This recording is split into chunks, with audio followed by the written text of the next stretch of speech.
This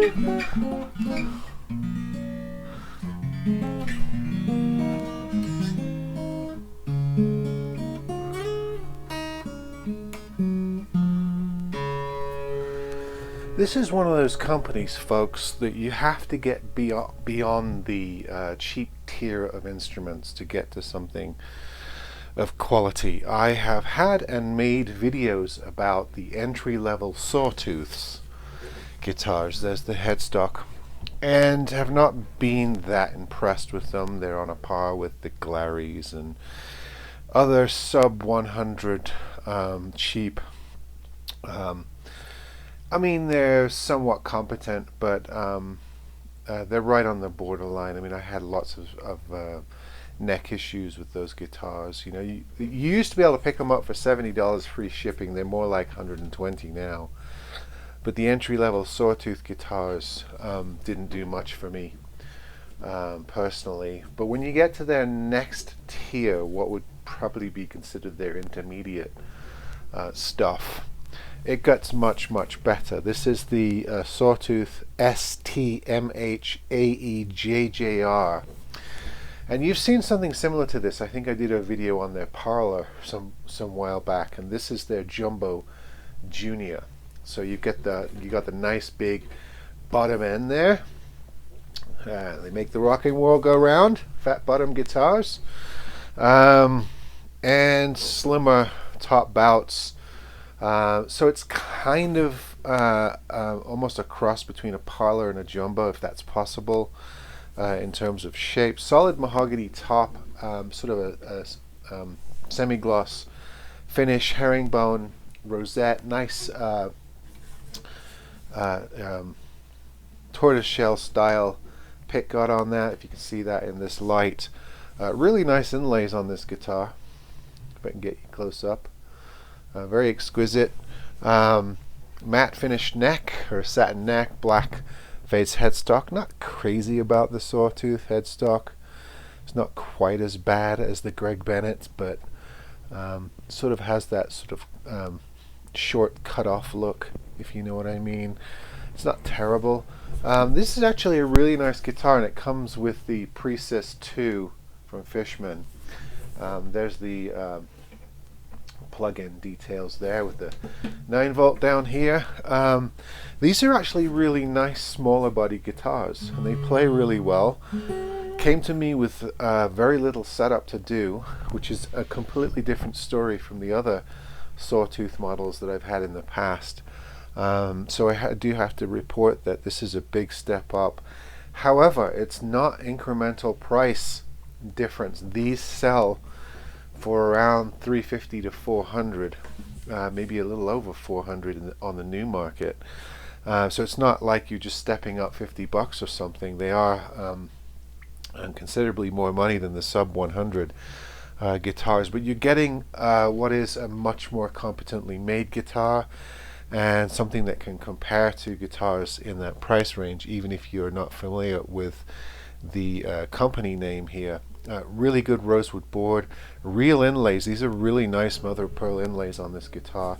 I like the shape, I like the design, I like the solid mahogany top. It has that sort of smaller guitar sweetness to it, but it has a little bit of projection because it is a larger cavity than a Parlor. All black bound, really pretty mahogany on this. Sometimes you can get very plain mahogany on guitars of this price range. This has got some depth and figure in the woods. It looks to me like the mahogany tops are quarter sawn and the backs maybe slab, so the slightly different figure, even though it's the same wood. But these are really nice side dots on it. The electronics work great. This is a really comfortable size, this mini jumbo thing that's starting to become, well, not starting to become popular, but you're starting to see more and more brands incorporating this into their lineup. It has the shape of a jumbo, but it's scaled down, so it's not you know, the massive jumbo guitars that are made by Guild and other companies. It's a smaller version, and people really like it. And it probably gives you some interesting sonic colors to play with, because it definitely, as I said, has that smaller guitar appeal, but it has enough girth in the body size, particularly the top end here, to give it some projection and some depth. So it's a really interesting shape and style of acoustic guitar. But anyway, I just thought I'd show this to you. It'll go up on my Reverb page, and I suspect somebody will want it. They're nice. I'm really impressed with this more let's say more competent, more professional line of guitars from Sawtooth. It kind of makes up for the disappointment in some of their lower end stuff. I'm not sure how that translates to their electric guitars. I know that they're becoming players in the entry-level electric guitar world with their own versions of Strats and Tellys, maybe Les Pauls, I'm not sure.